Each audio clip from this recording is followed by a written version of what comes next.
Very excited to have everyone here for our webinar today, DOM's Talk, Why They Switched to Veryon. A few housekeeping notes, just like other webinars. This is going to be recorded. We'll make sure that everyone gets sent the recording after the session. I would expect to see that in your inbox tomorrow, if not Friday. Please, at any time, if you have questions when we're going through any of the different sections and you have a question, drop it in the chat. We also have a Q&A feature, so whatever's easiest for you. And then if you're experiencing any technical difficulties, also let us know in the chat. We've got some great people backstage that can help troubleshoot so we can get you back online. So seeing some responses here in Indianapolis and Switzerland, like that's fantastic. We are a global webinar today, and I love to hear that. We've got a great session lined up, but I do want to kick us off with some introductions. So Kelly, can you please share how long you've been with Veryon, what your current role is, and your area of focus?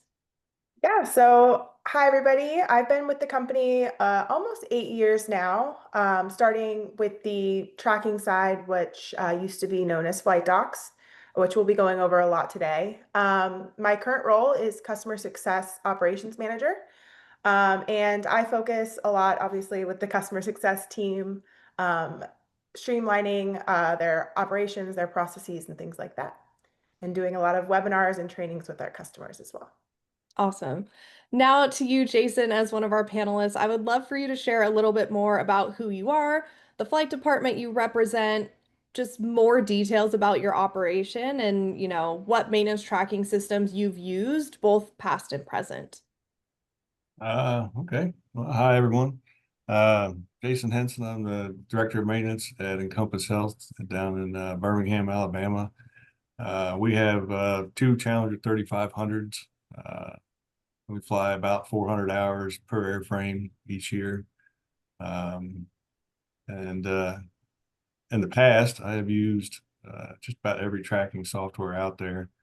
Of course, CAMP, CMP, SESCOM. Haven't really messed with some of the newer ones, but a lot of the legacy systems I've spent many hours piddling around in. And yeah, we've been with Veryon for what, 2.5 years now. I think it was January 23 when we first started the migration. So yeah, been here a couple of years now. Awesome. Well, yeah, this is our group today. I'm super excited to be talking and just going over our agenda a little bit today. We've got a 2025 aviation benchmark report that we completed earlier this year. So we're going to dive into some of the key findings from that report. We're going to have a customer panel with Jason on, why Encompass Health left those legacy systems behind. Kelly is then going to do a Veryon tracking demo, a really high level one, just so that you guys can see what maintenance tracking and integrated inventory and publications can look like. And then we'll have a Q&A at the end if we have time, and then if we have those questions in the chat. So again, don't be shy. We'll also have a couple of polls, so would love to get everyone's reactions when those come along. Diving into our aviation benchmark report, this really discusses key insights from really 800 different aviation professionals that we surveyed across the entire aviation landscape. I believe over half of our respondents were from business aviation, but we also had feedback from commercial operators, MROs, OEMs, and we compiled that data for really real insights about what's working, what's not, and where we're seeing the most pressure in our industry today. So let's start with the top theme that we found within the report, and that's really centered around operational efficiency. We found that 7 out of every 10 maintenance leaders say it's a core driver behind their maintenance strategy. So Kelly, where are you seeing maybe smaller flight departments get slowed down the most, specifically when it comes to tracking or managing tasks? Well, I'd have to say like mechanic and part shortages, obviously, especially with those smaller flight departments, like they don't have that many parts in stock. They don't have that many mechanics. So both of those things, having shortages on that will definitely affect them. They have to plan even more in advance for the work that needs to be done. But luckily, Like if you have Veryon Tracking, our system can help with that. We can pull custom reports, project out your do list, however far out you need to plan, build work orders and things like that. Yeah. Jason, what's one change that you've made that had a noticeable impact on your team's day-to-day efficiency? Uh, well, in regards to using Varyon, it's probably the dashboard, um, which is one of the biggest reasons we made the switch. Um, Mainly just having that visibility of what's coming due. I mean, obviously you got to check your due list often, but if something slips through the cracks, that dashboard is there to say, hey, you know, this is coming due, and you know, you need to address this. So that has worked out very well for us. Yeah. And talking about improving efficiency, we were talking a little bit backstage about how much admin work is just required. So, what ways have you improved efficiency without maybe adding more admin tasks for your techs? Uh, well, the inventory module, that was one of the other big things that we were looking at. We did not with our previous vendors. It was very clunky and just didn't fit our operation or our need. Um, and we honestly, we don't use it to its full capacity, but we've really enjoyed that. Again, the dashboard is very helpful, especially with all the chemicals and stuff we have to keep on hand. Putting those expiration dates in there so you're not constantly having to go out there and look at the stuff. It makes a huge difference. And being able to order that stuff before it expires and just constantly keep what you need in-house and you know, available to use is a huge deal for us. Great. Yeah, dashboard inventory module, I'm sure things that Kelly will share with us here a little bit later. Uh, One of the next big things we found in the report, which I feel like I hear at every conference, it's really in every, piece of literature that's coming out about our industry, is the workforce shortages. And 70 or excuse me, 62% say that it's critical, but it's also not easing up anytime soon. Kelly, what risks do you see if the tech shortage isn't addressed in the next, 2, 3 years? Yeah, so I came up with like three different ways it could if yeah, like risks that can come up. So the first one would be like safety risks. This can compromise inspections of tasks and maybe rushing that maintenance to be completed quicker. Hmm. And then operational impact, so increased downtime of those aircraft and extended maintenance schedules, and then economic consequences. So, like I mentioned, with the extending maintenance schedules, that could make higher maintenance costs due to overtime, premium pay. If those aircraft aren't up in the air flying, then there's a risk for revenue loss. So, yeah, there's a lot of possible risks with this if it's not addressed. Yeah. Jason, is this something that you've experienced recently? Absolutely. Yeah. We had a technician leave to take a DOM job in another state, Yeah. and trying to fill any position right now. Um, you know, I couldn't tell you how many resumes I looked at. We did, I don't know, over about a year and a half, we probably did 15, 20 interviews in person with people that just, for whatever reason, didn't work out. And yeah, it's very hard to find. Uh, you can find good help, but it's just a matter of, you know, do they fit like your culture, and do they fit kind of what you're trying to accomplish, and can you afford to pay them? I mean, that's the other thing is Yeah. pay right now is astronomical, and it's very hard to compete sometimes. Yeah. Is there anything that you have been doing to keep your team efficient without burning people out? Well, I mean, especially on the maintenance side, you know, you can do progressive inspections. You can try and break it up into smaller bites. Uh, Hmm. Try not to obviously work on the weekends or work late nights if you don't have to. It's you just have to plan, and you have to get the buy-in from the techs. So, you know, this is what we're doing. This is when we're doing it. This is how long we have to do it. And, make sure you hit your marks. And that builds confidence in the techs as well. As long as you're being reasonable and not setting unrealistic timelines, by and large, things happen when you expect them to happen, and they just they get better and better with each event. So Yeah. You know, next that really filters into our next section really well, especially what Kelly was saying about less text. Maybe you're rushing or you need to get something done, but there's always regulatory compliance. And it's at the base of everything we do to keep these aircraft safe to fly. But we did find that 78% of teams managing regulatory compliance say that it's becoming more complex. There's evolving global requirements. Sometimes there's patchwork processes that a lot of these flight departments experience.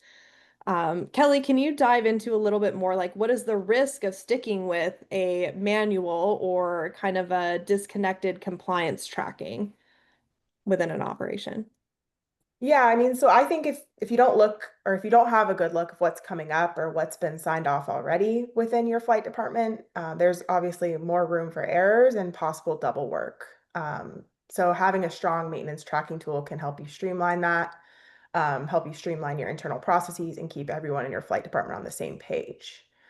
So like Veryon Tracking, we give you the capability to be fully electronic, so you don't have to worry about all of that manual entry, and it updates in real time. So everybody within the team will be able to see any updates that are being made, and reduce that double work that may happen or any errors. Jason, how have you guys made your audits or record keeping less of a scramble? well, luckily we don't do a whole lot of international flying, so that definitely helps. Yeah. Uh, but it's you're constantly having to check for ADs, check for foreign ADs that might be coming up on the horizon that might impact what we're doing. But Veryon does a good job of pushing some of that stuff to us. We've at least so far we've not had any that we noticed slip by you guys. So it is a constant battle. You're always checking. You have multiple sources. You got to have 3 or 4 different places. Trust but verify, and make sure that you have as many uh, competent sources and accurate sources as you can possibly get, because one slip up on the regulatory side and you're done. So you always have to stay out in front of that one. Yeah. That Is trust it, but verify. I know, actually, I just wrote that down. I was like, I really like that. And that again, like the natural progression of our conversation here is great. Our last kind of key topic from the benchmark we wanted to talk about was AI adoption.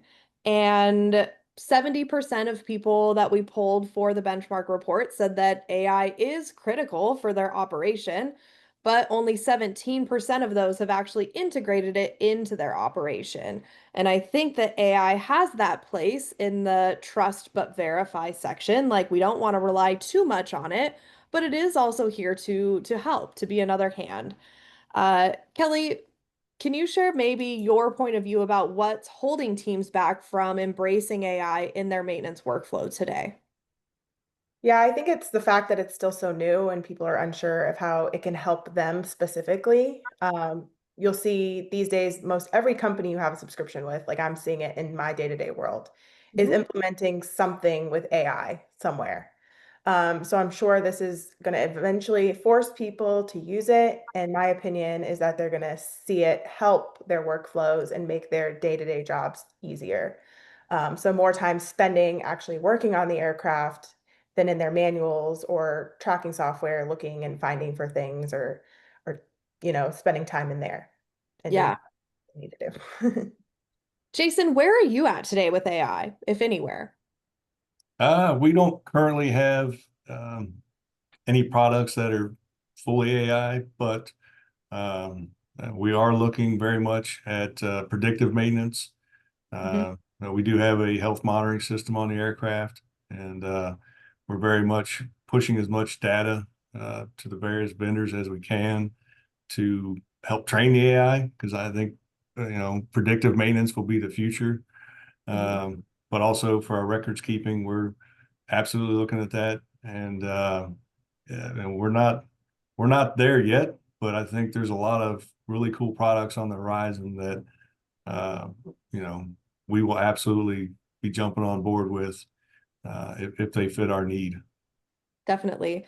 Outside of maybe where you guys are at, where do you personally think AI could make the biggest impact for your team? Uh, well, records keeping, Yeah, it's so much manual data entry, and if you can get to a place where the AI, you tell it where you want things to go and what needs to go where, and rather than you clicking and dragging or having to put the pieces of paper in 20 different places, it just does it for you. And I think those kind of simple, repetitive tasks are absolutely where AI is going to revolutionize things and save everybody so much time and energy that I'm looking forward to it. Like I said, we're not there yet, but I think it's not very far that whether that's going to happen. definitely.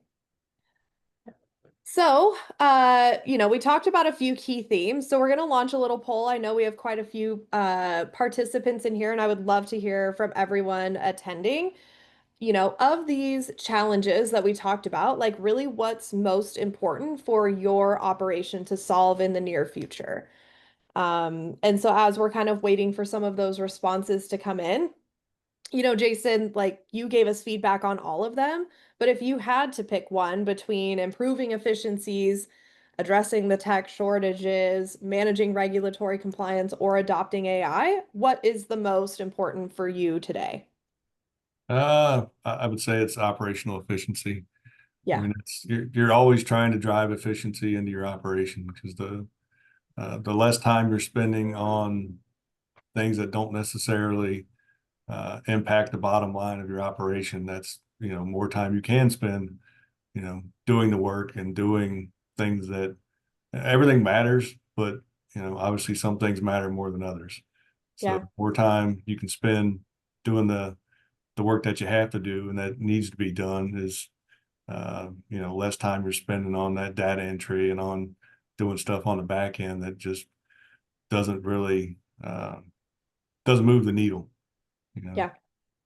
Definitely. And I think from the poll results, it seems like people agree too. Half of the people that responded said improving operational efficiency was important, or the most important. And then a couple people with the tech shortages, a couple on regulatory compliance. But I think at the end of the day, like it really isn't one choice or the other. Like this really just kind of is a circle and they all help each other when you address operational efficiency, you are addressing some of the other aspects as well. So, thank you, both Kelly and Jason, for your feedback on talking about our key themes from the benchmark report. Let me exit out of that poll there.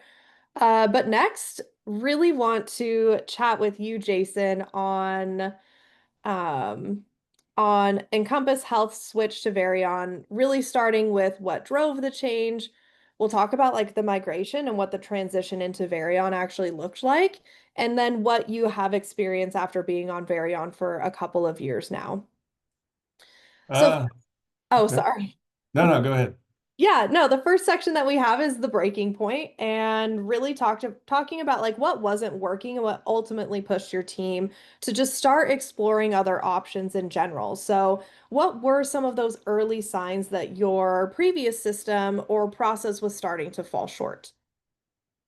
Uh, well, we had a couple things. Um, our previous tracking was a legacy product, um, and we were having a lot of issues with our MTRs. We would put the data in there, it would look great on the screen, we could print it off, but whenever we submitted it, either the data would just disappear or get scrambled. And from a tracking standpoint, it was making things difficult. But the thing that really um, kind of drove us to Veryon was the dashboard. Yeah, Pilots, we have a very good relationship between maintenance and the pilots, and they were always asking us, what's the status of the airplane? what have you guys done recently? And some products are better than others at showing, what's been done and when. And as far as Veryon, the pilot dashboard is great. Uh, the work completed, it's everything's there.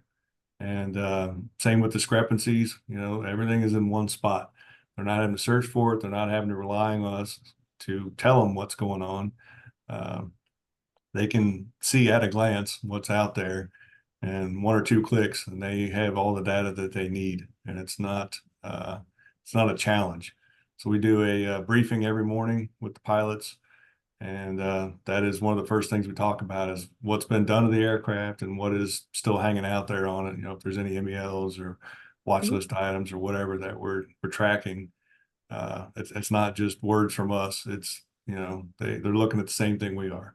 So it's Yeah. made our briefings a lot better. It's made the collaboration with the pilots so much easier. They're looking at it the night before, and we're just kind of verifying the next morning and making sure Yeah. that everybody's on the same page. And if there's any challenges out there that, we're all looking at it the same way. We're seeing the same thing. So yeah, Yeah. uh, that was huge. I mean, that's probably, from my perspective, that's been one of the best things about Veryon for us. It's just been that level of collaboration and that improved trust, from both sides. So Yeah. I love that key theme of trust that we've had in this session so far. And, you're talking about the pilots and having that trust between like knowing the maintenance is being done, knowing the aircraft that they're about to fly is sound, is paramount. So I love that. We had a second question here, but it seems like it maybe was not necessarily a specific moment or issue that made it clear it was time to change, but just over time, silos creating that needed to get broken down. Would you say that? uh, yeah, pretty much. Like I said, the MTR thing was just kind of the nail in the coffin. I mean, we'd Yeah. already been discussing some of the other things, and we talked to our provider, like, hey, can you guys do any of this stuff? We need a little more Yeah. clarity for the pilots. And like as far as a like an iPad app, it just didn't exist, and it wasn't usable for what we were trying to do. Yeah. And it's like, oh, if you can't get us where we need to be, then we'll go find somebody that can. Yeah. And Veryon was absolutely uh, for that aspect was what we needed at the time. Yeah. Did you look at multiple vendors when you finally decided like it was time to switch? Did you evaluate multiple? Yes, yeah, we did demos with several vendors. Okay. It was, I want to say a 3 or 4 month process. Yeah. Talking with the team, talking with the pilots. We had several demos with the pilots in there so they could kind of get an idea of what was coming. And at the end of the day, I made the decision, but I definitely got buy-in from everybody as far as this is something that we think will serve us well for the coming years. Yeah. That's a pretty long buying process. I think it's something that's typical. I mean, it's a big decision to move, it's a big decision to switch. But then once you finally made that choice, like, yes, we're moving, this is what we're doing, then you have the migration, you have the implementation. And so, I want to hear from you about what your experience was like. So, what were your expectations going into the migration, and how did the actual process compare? Uh, well, the expectation was that it was going to take a while. The aircraft at that time were 13, 14 years old. Okay. Um, It's a a lot of lot of records history. in there. Yeah, Yeah. there's some history there. Uh, and they've been on pretty much the one system from the beginning. Uh, so we plan for 90 days just to kind of give everything time to get over and then actually play around with the system before we turned off the other one. Yeah. Um, and it was, I'd say we used every bit of those 90 days. I mean, it was definitely a learning curve. Some of the data, um, nothing really got corrupted. It was not a smooth transition. We had Textron products, and they'd had some service bulletins as far as changing the tracking. So that definitely caused some issues. I mean, we had the documentation of when the switch was made, but you guys definitely flagged it and they're like, well, hey, how did you guys do this? And where's the official break and this, that, and the other. So we had to, it was probably 3 or 4 weeks of just working through that. But once we got everything switched over, once everybody kind of played around with it, we had several demos and training sessions and whatnot. But once we went live and turned off the other product, yeah, everybody was fully on board, and we haven't really looked back. Yeah, I know you've been with Veryon for a couple of years now, and I know we've worked really hard internally to improve the time it takes to get aircraft online, like during that transition and stuff. So hopefully that process has become even easier as we've moved forward. And you actually had my next question too, which were there any other unexpected wins or challenges during the onboarding process that surprised your team? Uh, no, like I said, it was just a couple of there were a couple items that kind of hung us up, and we really had to do some back and forth. We had to talk to our OEM at the time and be like, hey, we're seeing this in here. We have the documentation, but it's throwing up some flags, and so we had to really work with their tech ops folks and Hmm. get some documentation. Be like, hey, I know we already have this, but we want a little clarity around it because it's just a piece of paper that says we made this switch, and Yeah. it's yeah, it was interesting when we did all that. But like I said, once the pilots kind of started playing with the dashboard, um, the morning briefings got so much more concise, and it was an immediate win just as far as they were looking at the same thing we were. There wasn't a whole lot of questions about what had been done to the airplane. There wasn't a whole lot of questions about what was hanging out there. It was all right, we're seeing this. A lot of it was just, are we looking at the right pages? Or is everything where we think it is? Yeah. Where do we click to find this stuff? Hmm. Uh, and as we've kind of grown into the product, we're definitely trying to use more and more features and make it more user friendly for the team. Yeah. Love that. Now let's get into the payoff and what life looks like now that you've been with Varyon for a couple of years. How would you say your day to day is different now? Aside from maybe the morning briefings being a lot more concise, everyone loves less meeting time, more working time. What other differences have you seen after you've moved? Uh, well, like I said, the inventory module that has really been a game changer for us. Prior to Varion, everything was on spreadsheets. We actually had 3 different spreadsheets because we had our parts, we had our chemicals, we had all these different spreadsheets for different stuff, and everything was manually tracked. Mhm. Uh, and a lot of the expiration dates, we were trying to do it once a month, but it was a lot of stuff to look over. And now as we're bringing stuff into inventory. You can do the POs and whatnot, and once you enter it into inventory, you can put the expiration dates, and bam, it's already there. So that has absolutely been critical to us. We're not seeing as many expired products. We're not seeing as many items kind of slipping through the cracks, and yeah, it has definitely been a big game changer. Yeah. Fantastic. Well, Jason, I want to thank you so much for joining us and sharing really practical insights, and hearing what you've had to say about what the switch looks like from an operator's perspective. So I know Kelly went backstage for a little bit here and she's getting us prepped for an actual tracking demo, like just again, that really high level overview.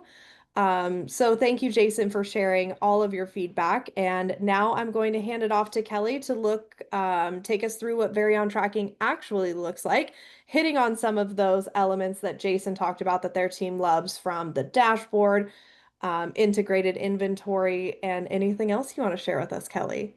Awesome. Thank you. Let me go ahead Yeah. and Yeah, I'm screen. going to stop sharing mine so that you can grab that back up. Right. All right. Hi again, everybody. I'm going to be going over the Veryon Tracking software. So I'll show a little bit of maintenance inventory, and then I'm also going to show off our pubs integration. So if you have a subscription to Veryon publications, I'll show you how you can actually access that within the Veryon tracking system as well. So as we go through, this is the first page. So whenever you log into Veryon, you have aircraft with us. This will be the first page you get to. So this is really going to be your fleet health. You'll be able to see if you have anything outstanding, anything open that you may still need to work on or close out. And then you can also perform quick actions from this page as well. So if I needed to quickly update the times for an aircraft or view my do list for a specific aircraft, you can see I can do that right here from these quick actions, and then just select which tail number I want to work on. So if I select the drop down here for, let's say, 300 Charlie Lima, I can click report times and easily push those times over. We also offer or integrate with a bunch of different softwares. So if you guys use like PFM, FOSS, things like that, that can be linked with us and push automatically as well. So let me put in like today's date, and then we can use the accrued section or the new section. And I can just put in how many hours and landings we performed and then click save. And easy as that, it's going to update my total times for the aircraft. And then of course, update our do list with any new maintenance items that may be coming up. There's also a nice calendar view from here. So I can click this show calendar only button. And this is going to give me like a linear calendar view of the next 90 days out, what kind of maintenance items are coming up. So I can toggle through here for each tail number, and I can actually click on these colored blocks. So red is going to be something that is already past due. Yellow is going to be any items that are coming up within 0 to 10 days or 0 to 10 hours. And then that green is not due yet. And like I said, I can click on them and I can view what that actual maintenance item is. And then I can also dig a little bit deeper and view that maintenance item. You can also click on any of these colored blocks. So like Jason was saying, there's a lot of functionality as far as these information centers. We have one for maintenance, inventory, and you can play around with those, see like what's expiring, see what's coming up, and just dive into that specific report right here from the homepage. So one thing I want to go over on the maintenance items, actually, let me go to the do list, is I'm going to show the workflow on selecting some maintenance items, adding compliance to them, and then creating our final logbook entry. So let me just select one tail number here. I think it was 407 Bravo that I had some do list items on. So here I have, oh, not 100. I just want the past due ones here. Let me go back to my homepage and I'll show you how that works. So I can click past due, just those red items. And it's just going to show me those 14 items, not 100 items. And I can easily comply with those items in a minute. So let me show you how quick this goes. So I'll select all of those past due items for that aircraft, action on selected here, and add compliance. So you don't have to go one by one. You don't have to hand jam your date, hours, and landings in for each of these 14 items. I can just click this compliance times link. I'll put in my last flight or whatever date that this maintenance was performed in here. And then I'm going to apply this to all items. So that's going to go across all 14 items. It's going to put my next due on there based on my recurring intervals. And then any additional fields that I want to add, I can add. So I can add a work description here. We can add some canned statements, or you can just type in what you'd like. You can add attachments. So maybe if you have that paper copy, you want to put it in here so it lives electronically. You can add that. And then, like I said, you can toggle through here and complete any additional fields or add any additional information on each of these items as needed. And then I'm going to go ahead and click save. and it's going to take me to my save page. And on this page then is where I can quickly and easily add to a logbook entry. Okay, so here's the finalized page. I can add my return to service statement. If you guys are set up to be electronic, I can add my e-signature. So I'll select my name and add my PIN. And then here is where I can add to a logbook entry, create an airframe logbook, and save and open that logbook. So this has signed off all 14 of my tasks. It's going to remove those from my do list, add them to that logbook entry, and then from here I can just leave it. This will live electronically in the system, or I can even print this out and put this in my paper logbooks if needed. Sorry to interrupt in here, Kelly. I love that. We actually just hosted an event with some heli operators a couple of weeks ago and went through this workflow as well. And they shared with us that this can sometimes take 5, 10 minutes plus. And even with your explanation and going through everything, like we were maybe at a couple of minutes. So, we talked earlier today about operational efficiency. Like this is one just really easy workflow that saves so much time, for our operators. Yep, I agree. I love showing it off because it's they're always like, wait, there's like not that many clicks. I'm like, yeah, super, super easy. And then yeah, like I said, everything's here electronically. So if you ever do need to come back, maybe you lost the printed page that you needed, or if you needed to error correct something on this logbook entry, you can just do it right here within the system.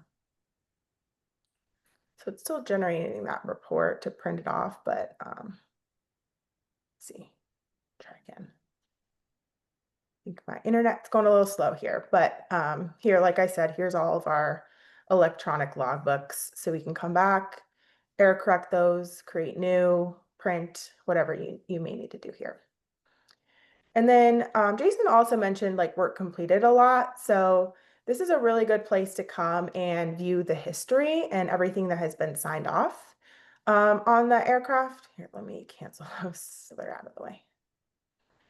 So this is everything we've just signed off. So for this aircraft, you can see these were all signed off today. Here's what logbooks they're a part of.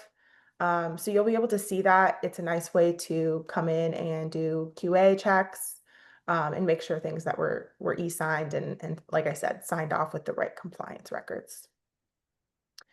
And I didn't mention this can all be done from our mobile app as well. So we have a iPad app. So you can actually do everything that I just showed on this desktop on that device. So you can be walking around the aircraft. You don't have to even be sitting at your desk, which is really nice. That's awesome to me. Like I could just be sitting in the airplane if I want to, as long as I'm connected to Wi-Fi and signing these off. Yeah, that was something that Jason had mentioned too, was a big factor in why they wanted to switch as well, was having that mobile accessibility. Um, yeah. Yeah, and on the mobile, we'll kind of go over to inventory then too. This is also available on that side as well with our iPad. And here's that homepage, that information center that he was talking about, being able to view those expiring items and being able to purchase those ahead of time with those shortages. You really need to know at what's low stock, what's coming up, so you can handle those and purchase those ahead of time. So on this page, like I said, these are all clickable. So if I want to view, okay, what's expiring? This is going to show you the next month out. I can even extend this. Maybe I want to see anything that's expiring till the end of the year. Here it goes. And then I can go, okay, well, then I should purchase all of these. I can go ahead and create purchase orders for each of these items if needed. Yeah, especially with our US based operators and everything with tariffs and such uncertainty. We talked about it with Jason a little bit backstage, but just it takes longer for parts to get here, especially when they're going through customs and having to know more about each part that they're bringing in. So this definitely helps flight departments in, really seeing what they need out and being able to mitigate any of those additional lead times that they have to experience. Yep, for sure. Let's go ahead and I'll show you how easy it is to create a purchase order and like receive something into your inventory. So let's say we'll go to these low stock items here, and you can see we have two screws left, but we're supposed to always have 5 in stock at all time. So you can set that safety stock so that when it dips below that, you'll be alerted. And we don't have any on order yet. So that means should probably go in and put in an order for these screws. So I can come in here into my inventory and actually click purchase item and start filling out my purchase order. So I will enter in all those required fields, and any additional information that is not required, you can add in here. I can add a shipment method. You can even go as far as adding that tracking number so you can actually see like where that item is in transit. And here's that purchase order with my screw and how many I need. And then once this order has been confirmed with the vendor, they know I need to order it. I'll just go ahead and make that status change within the tracking software here. I can even print this out if needed, send it off to the vendor, email it. But when I'm ready to receive this item, I'll just click the receive button, put how many I ordered or received from ordering. You can even do a partial receival. Maybe you didn't get the whole box of screws yet. You only got half of them. You can do that as well. And then this will then be added into your inventory. So you can add any expiration dates, cost, condition of those items.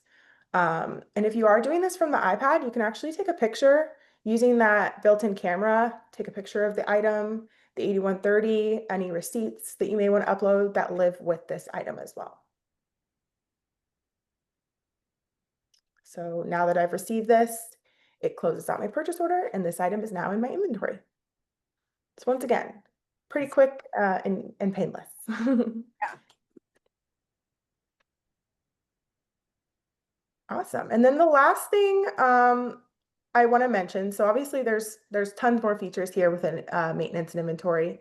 I do want to show off our publications integration.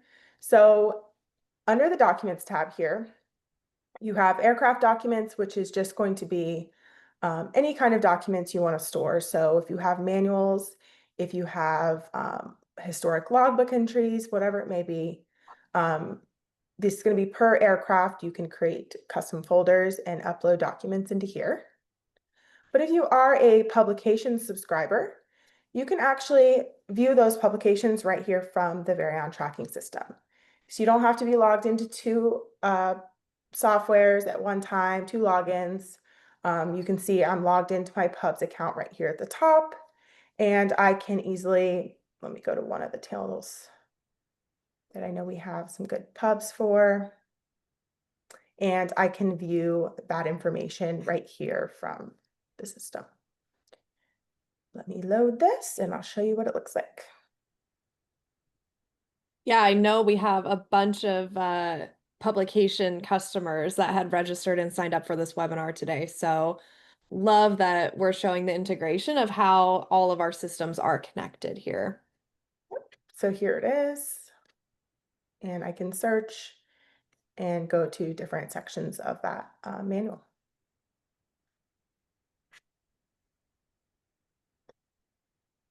All right. And then just to finish it off, we do offer 24/7, 365 customer support as well. So we're never not available to answer any questions that you may have.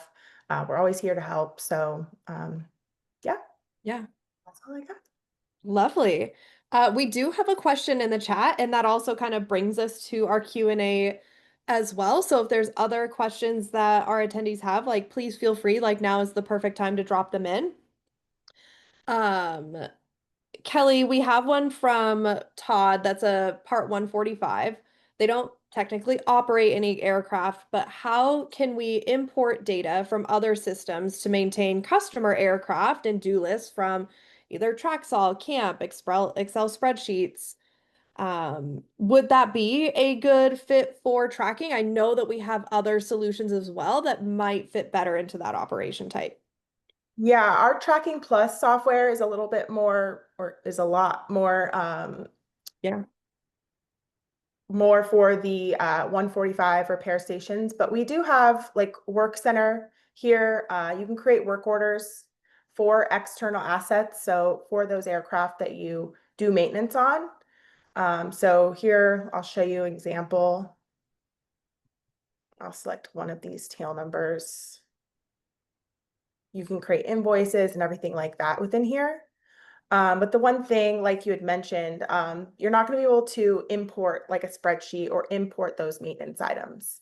It's very much a manual creation of those items. So you can see it's called ad hoc. You can build a library out of those maintenance items if you do this a lot for this specific type of aircraft. But you just create that item, what it is, and then add it to that work order and sign it off. You can add parts, you can add labor and everything like that within this work order system. Yeah. And Todd, we'll definitely make sure and follow up with you separately about that demo for, a deeper dive into tracking, potentially looking into tracking plus as well and see how we can help you. We have another question from David. Can you track different lots of parts? For if there's a recall on a certain part that might be in your inventory. So anything that's unserialized will have a lot number field. So let's say this power cord, for instance, this is not serialized. So you'll notice any of those line items here will have a lot number field. There's a lot. This one specifically doesn't have anything in there, but you can add it in here and then add any warranty and any additional information that you want to be able to then search and report for those items if a recall does come up. Great. Ooh. Back from Todd, can we create an ad hoc do list directly out of OEM maintenance manuals? So yeah, like I said, it's going to be a very manual process to build out that ad hoc library, but it's definitely possible. There's just no direct import of all of those items. It just works like you're going to have your do list and all those maintenance manuals if you have a subscription of that aircraft within the tracking system, like the maintenance side. Otherwise, it's all going to be manually added as an ad hoc item for those external assets. Yeah. I'm very curious how the conversations with Todd are gonna go. So I'm definitely gonna keep an eye on that. Reach Um, out to the after. exactly, exactly. Well, I think Kelly and I will give a couple more minutes if there's any other additional questions or things or features that you want to see. Otherwise, like I've enjoyed my time here today, especially with you, Kelly, with Jason sharing all of his feedback. So thank you guys for your time and thank you everyone who attended and joined the session. Again, we will send the recording. We also love to send some bonus resources, so different blogs to help, different case studies. And then yes, popping up this next poll of our attendees here today, like what is your next step? I know we're gonna get Thomas a demo, possibly David too, when it comes to the inventory side. But do you want a personalized demo? Do you want to get pricing on what this solution could look like for you? Or are you really just here to learn and see what other options are out there for maintenance tracking? So we'll leave that poll up. But thank you again. Yeah, perfect, David. We'll reach out to you. If not later today, tomorrow for sure. And get both of you guys set up with a rep that can demo those different solutions and just really see how we can help you guys. Yeah. So Thank you, everybody. yeah, thank you so much, Kelly, and thank you, Jason.